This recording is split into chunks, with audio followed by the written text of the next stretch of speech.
What's up, everybody? My name is Scott Paddock, and today we are going to talk about how to crush your jazz band audition.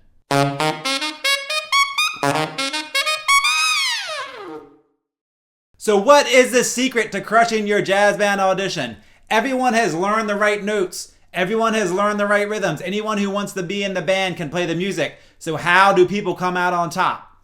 The answer is dynamics and articulation. It all comes down to who brings out the dynamics and who brings out the articulations the most. Now, the problem with that is all of the dynamics and all of the articulations are not written. They just have the basic structure there. So you have to know what to do and what notes are important and how to bring them out. If you have a big jazz band audition coming up and you would like help with your music, I do give Skype lessons, and you can send me that music and we can learn it in a lesson, and I can help you with the goal notes and help you make everything sound more musical. My contact information is in the description, so just send me a message through Instagram or through my website and we can set something up, and I can guarantee you that we will make a lot of progress in the way the music sounds. So today I'm going to give you some strategies by using one of the jazz band staples, Basie Straight Ahead by Sammy Nestico. I'm going to be playing the lead alto part, and I'm going to tell you everything that I'm doing as I do it.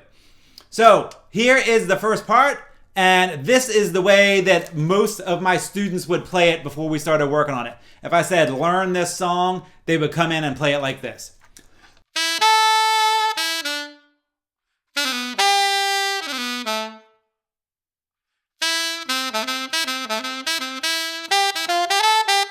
Which has all the right notes and all the right rhythms, but it does not sound good. And the reason it doesn't sound good is because there's no shape in the music. So for there to be shape in the music, there's a couple things you need to do. So let's talk about the dynamic side first. The first thing you need to do is figure out what the goal notes are and lead into them.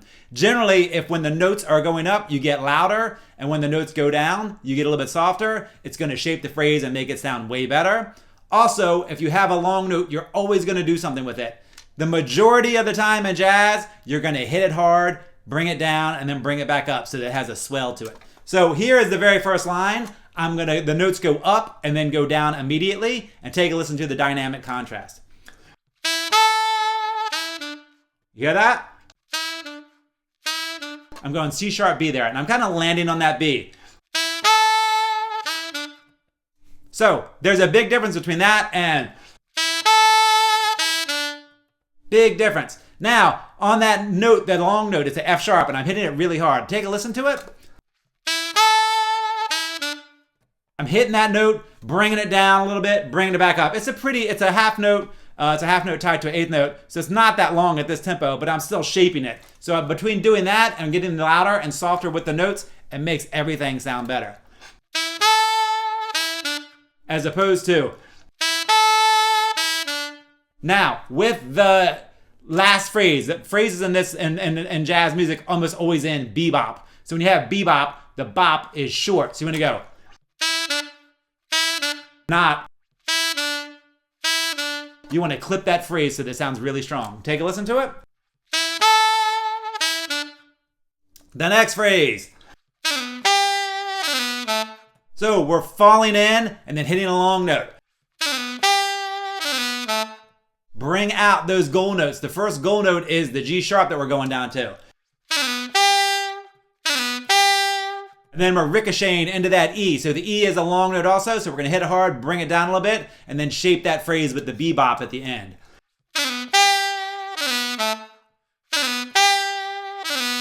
As opposed to.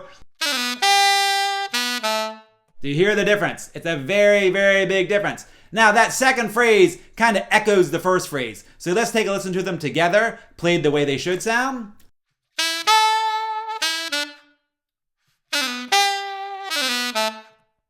Way, way more musical than this.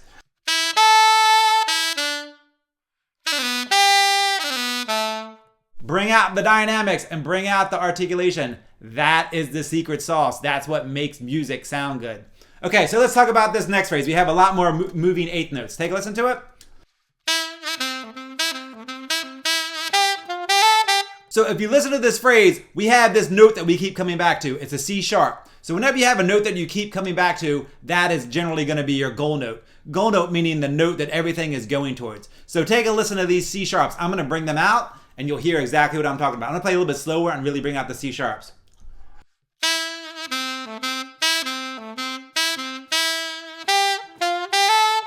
You hear those C sharps?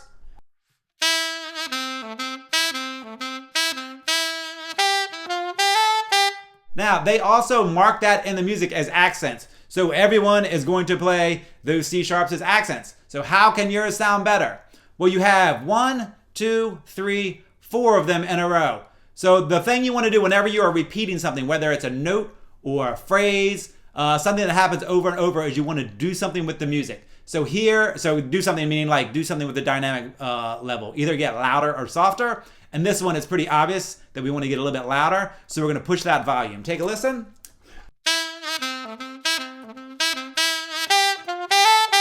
And those notes are going up. So we have the note repeated and the notes are going up. So with those two things, that's telling us to shape that phrase by getting louder on it. Take a listen again.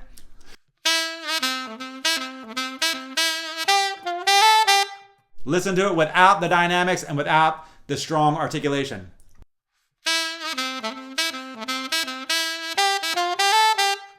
Again, a gigantic difference. All we're doing is shaping the phrase by following the line and being extra strong and extra hard with the articulations. Take a listen from the beginning. 1, 2, 1, 2,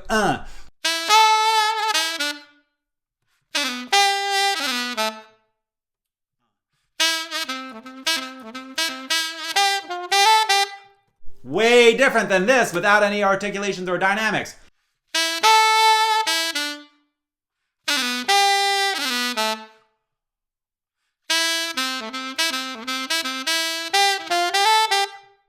That is the secret sauce, the dynamics and the articulation. If you're trying to move up a chair or get in the jazz band, playing right notes and right rhythms is not enough. You need to bring out the dynamics, the unwritten dynamics, so shape the phrase with it and bring out those articulations. Make the notes sound stronger and have direction by bringing out goal notes.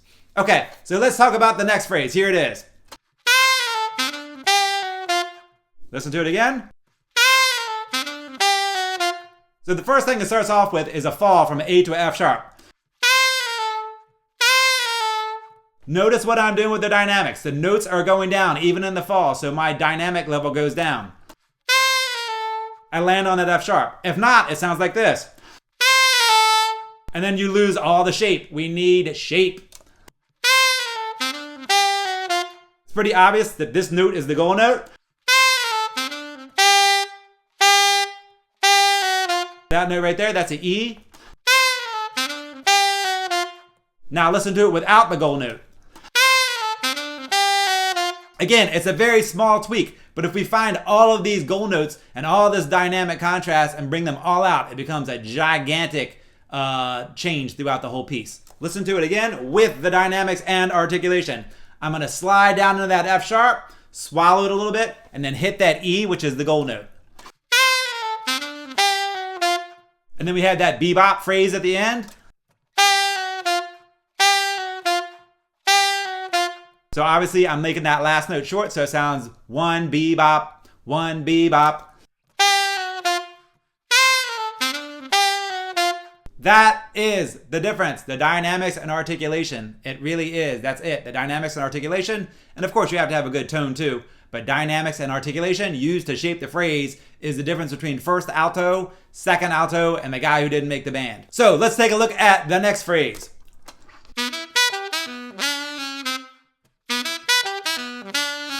You hear the notes go up and then they go down. I have just realized that on camera, everything I do is opposite. So now I'm doing this, I really should be doing this and that or whatever. Anyway, we go up and then down.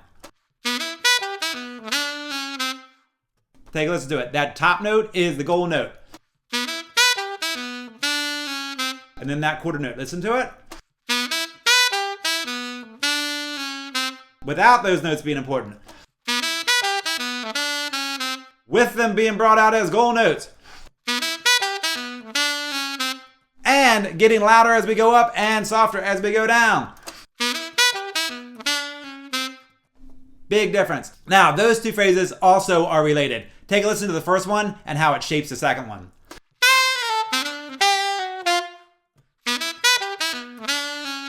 They almost sound like question and answer phrases to me. The first one is a question and the second one is an answer. So you want to play them like they're related.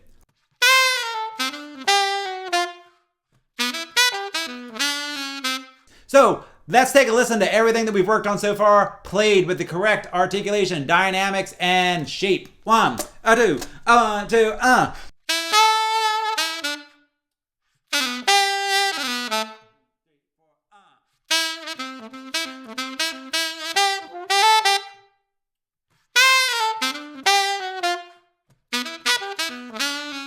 And that is how you shape a phrase, and that is how you do great in your jazz band auditions. You find those goal notes. The goal notes are usually the notes that are repeated a couple times, the top of a phrase. If you just play the notes in order in any given measure, you can generally figure out which one is the most important. Bring that note out. That doesn't necessarily mean you have to accent it. Sometimes you will, but sometimes you just need to play it a little bit louder, or let those notes before it and after it lead into it and lead away from it. That's how you shape the phrase. The music should never just sound stagnant or flat. It should be always going somewhere or coming from somewhere. So you're either leaning into notes, leaning out of notes, you're always shaping the phrase. That is how you win your auditions, is by bringing out those dynamics and articulations. Thanks for taking the time to check out this video. I hope it helps you crush your jazz band auditions. I'd really appreciate it if you subscribe to my channel, give me a thumbs up, and share it with your friends. Thanks a lot.